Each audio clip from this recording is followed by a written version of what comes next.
Welcome. I am grateful for your presence as we journey together through this complex time in our lives and our world. I am continuously intrigued by the relationship between the pandemic and so many other currents in our personal lives, in our lives as citizens of this country, and our lives as citizens of the world. It's not that there is a cause and effect, although sometimes there is.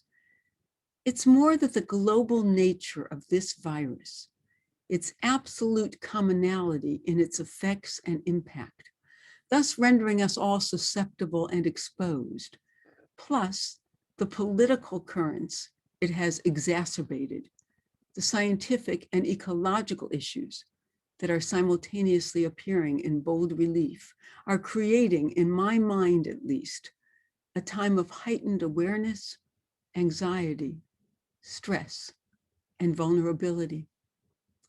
It is certainly a time to turn to our tradition for comfort, guidance, perspective, and wisdom. I learned something this week that I never knew before. It comes out of the mystical tradition. There is what are called in Hebrew, Sheish Zechirut, the 6 remembrances, of which we are supposed to remind ourselves every day. They are the following: the Exodus from Egypt, the revelation at Mount Sinai, what happened with Amalek, the incident with the golden calf, what happened to Miriam in the wilderness, and Shabbat. I would guess that about 4 of these are fairly familiar to you. In fact, at some point in the Torah, we are instructed to remember each of these. Beyond that, however, there must be a compelling reason we are to remember each of these moments or situations in order to preserve our faith and our understanding of what it means to be a Jew. The first and most basic reason for remembering these 6 reminders, I would think, is that without reminding ourselves, we would forget. So what is so important about these 6 reminders that we must remember them every day? I will not attempt to provide a definitive answer for any of these reminders. That would be a wonderful exercise for us to do together in person. But I will attempt to suggest some possibilities and hope that you will come up with your own, as I think the process may be instructive. Before we briefly examine each of the 6, let us pause for a moment and just take our break to breathe. Let us adopt our hopefully we're all breathing, but I'm even before making sure we're in our good positions for this process, for this intention. Let us find our best positions, comfortable, attentive, and yet at ease. Our feet firmly planted on the ground. Let us just feel solidly placed.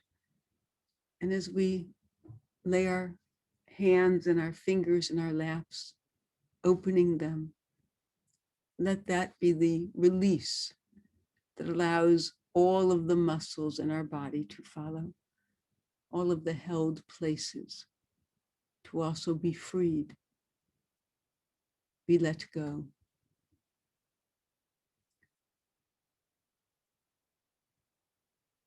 And I've already closed my eyes, somehow that helps create an illusion that there's a protective presence encircling each of us, keeping us safe and secure and focused in this particular moment. Let us invoke that protective presence, protective shield possibly, but it really is a presence, if we can feel it, embracing us, even caring for us. I prefer to close my eyes. If you do, please, I invite you to do so, or just to gaze softly at something in the distance. And let us take that full, deep breath and feel it enter. And it's a breath different from the others we take without thinking. It fills us up. It makes us feel stronger, perhaps a bit taller, ready, present,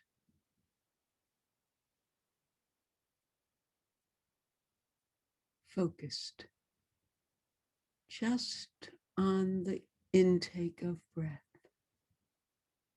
the physical sensations that are so miraculous, even though we do them thousands of times a day without thinking.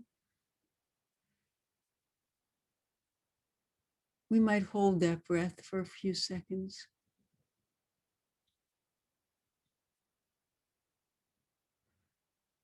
And then release it. One of my teachers would frequently, not always, but frequently, after that intake of breath, she would blow out on the exhale,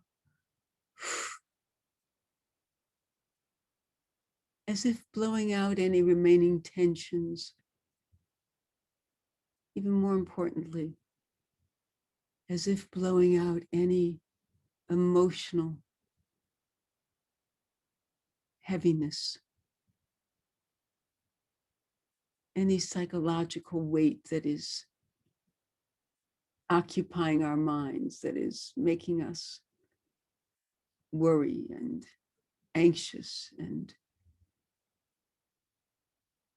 occupied mentally without being able to let go. She would just go. And in imitation, it felt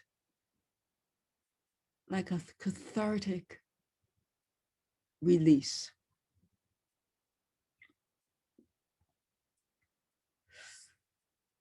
Let us try that a few times. If we are concerned about some issue, we might breathe it in. We might hold it for a few seconds and then just blow it away.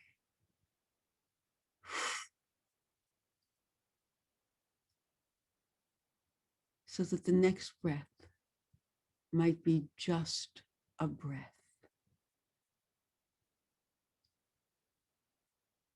Mindfully taken. We don't usually notice.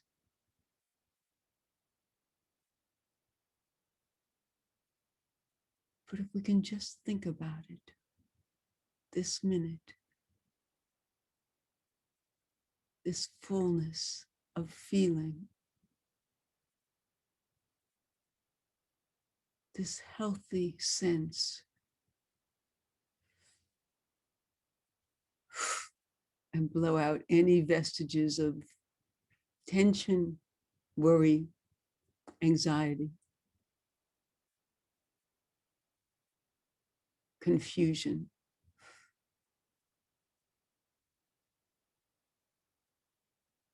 Just for these few moments.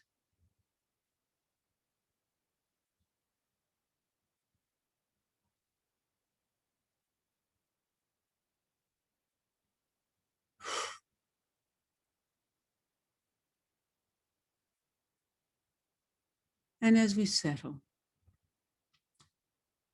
as we continue to enjoy the intake,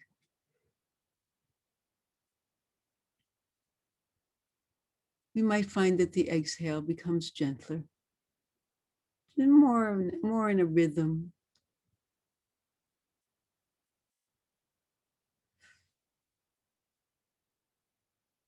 Sometimes with a variation.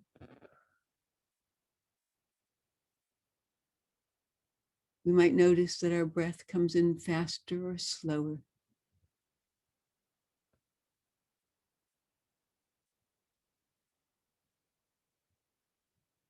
And just follow it in and out, allowing us to be right here and only here in this moment.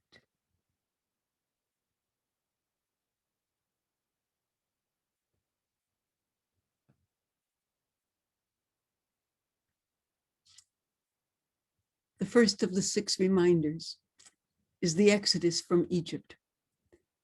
In the book of Deuteronomy, we are commanded to tell the story of the Exodus so that you will remember the day when you went out of the land of Egypt all the days of your life.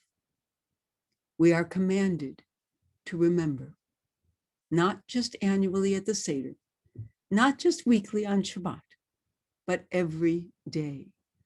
This is the foundational story of our people. This is who we are, the people who emerged from the lowest status of slaves to teach the world that every human being has the right to be free. That is what God wants for each of us. We are, therefore, the champions of the downtrodden, the disadvantaged, the discriminated against, because we know what it means to be a slave. So that you shall remember the day when you went out of the land of Egypt, all the days of your life. The revelation at Sinai. Wherever we might be on a spectrum of belief, the Torah's laws represent an ethical standard that points to divine inspiration at the very least, and divine involvement in its creation, in the law's creation at the most. But beware and watch yourself very well, lest you forget the things that your eyes saw, and lest these things depart from your heart all the days of your life, and you shall make them known to your children and to your children's children, the day you stood before the Lord your God at Sinai. Our tradition tells us that every Jew who ever lived or will live was present at Sinai to hear God's voice, more importantly, to hear God's laws, which create the standard, the framework, the blueprint for living an ethical, righteous, human, in its best dimensions, life. Amalek's attack on Israel. This is a bit more esoteric. You shall remember what Amalek did to you on the way when you went out of Egypt, how he happened upon you on the way and cut off the stragglers at the rear when you were faint and weary and did not fear God. Therefore it will be, when the Lord your God grants you respite from all your enemies around you, in the land which the Lord your God gives to you as an inheritance to possess, that you shall obliterate the remembrance of Amalek from beneath the heavens. You shall not forget. It is an odd commandment because it commands us to remember to wipe out the memory of Amalek. The Amalekites were unique in that they were the first to attack the new Jewish nation. Despite all the miracles that God had performed for the Jews during the Exodus, they seemed not to take notice or not to be impressed.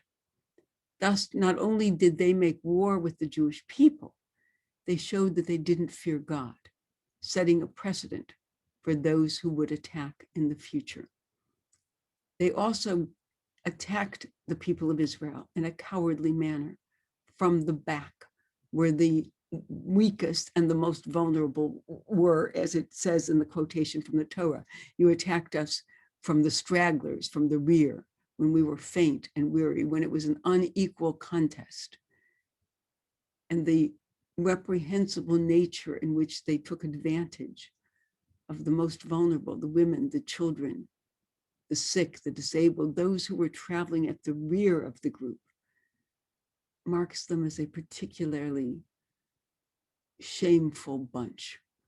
The worst enemies of the people of Israel are supposed to have descended from the Amalekites. Haman is considered an Amalekite.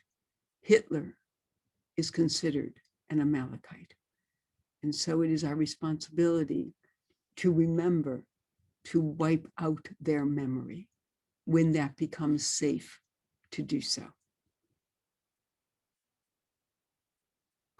The golden calf. Remember, do not forget how you angered the Lord your God in the desert from the day that you went out of the land of Egypt until you came to this place. You have been rebelling against the Lord. The ultimate idolatry is represented by the golden calf, which is a total denial of faith in God. Idolatry is the enemy of belief in one God. And we are prone to many different kinds of idolatries. What happened to Miriam? Remember what the Lord your God did to Miriam on the way when you went out of Egypt. With this remembrance, we remind ourselves how careful we must be to refrain from negative speech and lashon hara, which means evil tongue. If even Miriam, who was a prophetess and sister of Moses and meant no harm, was nevertheless afflicted for speaking negatively about her brother, how much more so do we need to be careful regarding what we say about others? In Judaism, speech is a sacred dimension. God created the world with words, and God said, let there be light. And therefore we are cautioned to be careful with our speech, not to gossip, not to slander, not to engage in negative words about another. Sticks and stones may break my bones, but words will never hurt me is not a Jewish idea.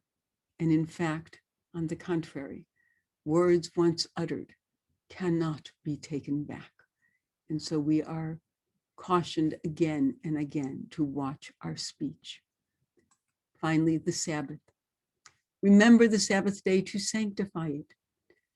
The Shabbat is a testament to the fact that God created the world in 6 days and rested on the 7th. Thus, by constantly remembering it, we recall that the world was created by God. The Sabbath reminds us not only of creation, but of the sacred obligation we all have to rest, to renew ourselves, to restore the spiritual connection in our lives that may have been neglected in the daily press of work and responsibilities. As Abraham Joshua Heschel taught, more than Israel has kept the Sabbath has kept Israel. Each of these reminders deserves full discussion in a forum other than this one. For our purposes, the significant point of the 6 remembrances is that memory influences how we relate to our present experience. Memory influences how we relate to our present experience.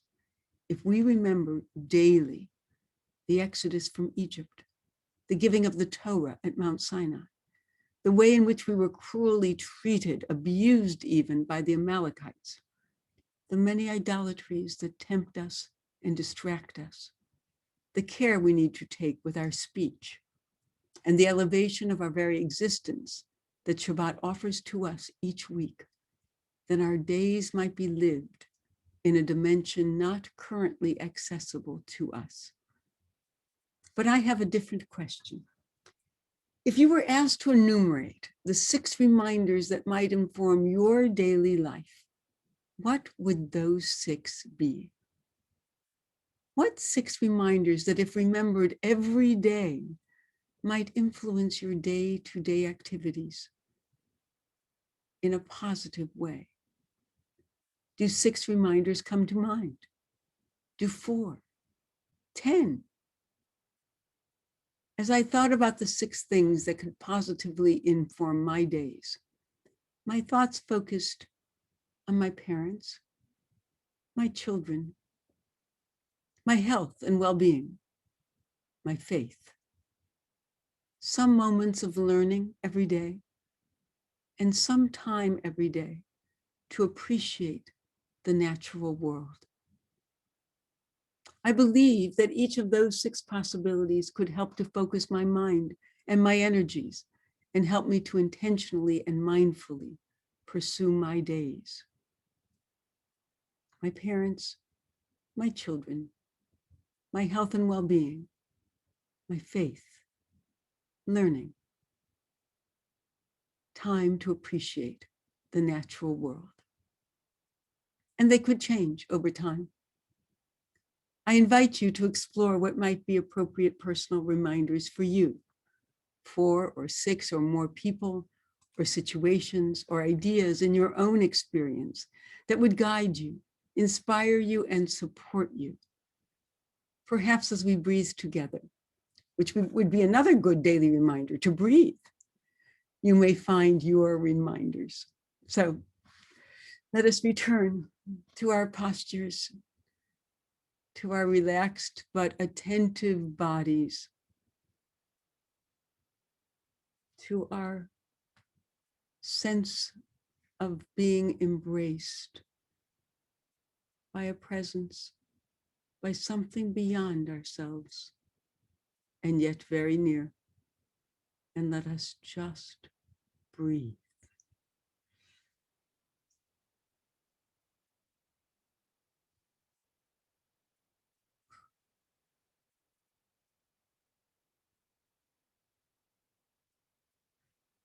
And if those reminders arise, we might take note and then let them go.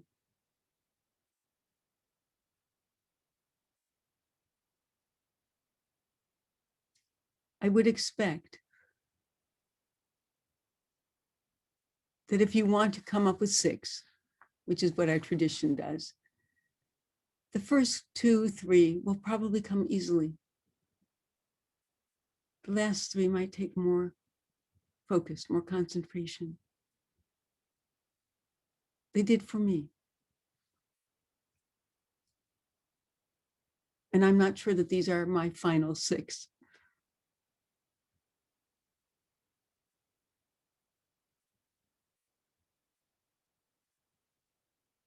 I would play with them for a few days, even a few weeks, and see how they work.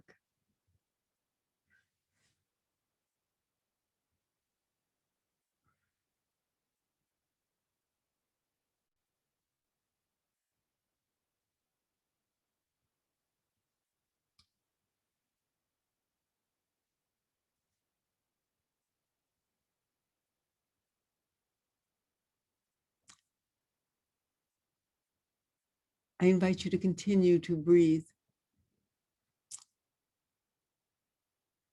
But for a closing, I'm going to share a poem by John O'Donohue entitled "For One Who is Exhausted, a Blessing." Seems like an odd title, but this poem, I believe, moves towards the poet's reminders. When the rhythm of the heart becomes hectic, time takes on the strain until it breaks. Then all the unattended stress falls in on the mind like an endless, increasing weight. The light in the mind becomes dim. Things you could take in your stride before now become laborsome events of will. Weariness invades your spirit. Gravity begins falling inside you, dragging down every bone. The tide you never valued has gone out, and you are marooned on unsure ground. Something within you has closed down, and you cannot push yourself back to life. You have been forced to enter empty time, The desire that drove you has relinquished. There is nothing else to do now but rest and patiently learn to receive the self you have forsaken in the race of days. At first, your thinking will darken and sadness take over like listless weather. The flow of unwept tears will frighten you. You have traveled too fast over false ground. Now your soul has come to take you back. Take refuge in your senses. Open up to the small miracles you rushed through. Become inclined to watch the way of rain when it falls slow and free. Imitate the habit of twilight, taking time to open the well of color that fostered the brightness of day. Draw alongside the silence of stone until its calmness can claim you. Be excessively gentle with yourself. Stay clear of those vexed in spirit. Learn to linger around someone of ease who feels they have all the time in the world. Gradually, you will return to yourself, having learned a new respect for your heart and the joy that dwells far within slow time. A good reminder. That and others, I pray, will sustain you in the week ahead. And I look forward to being together again next week. God bless.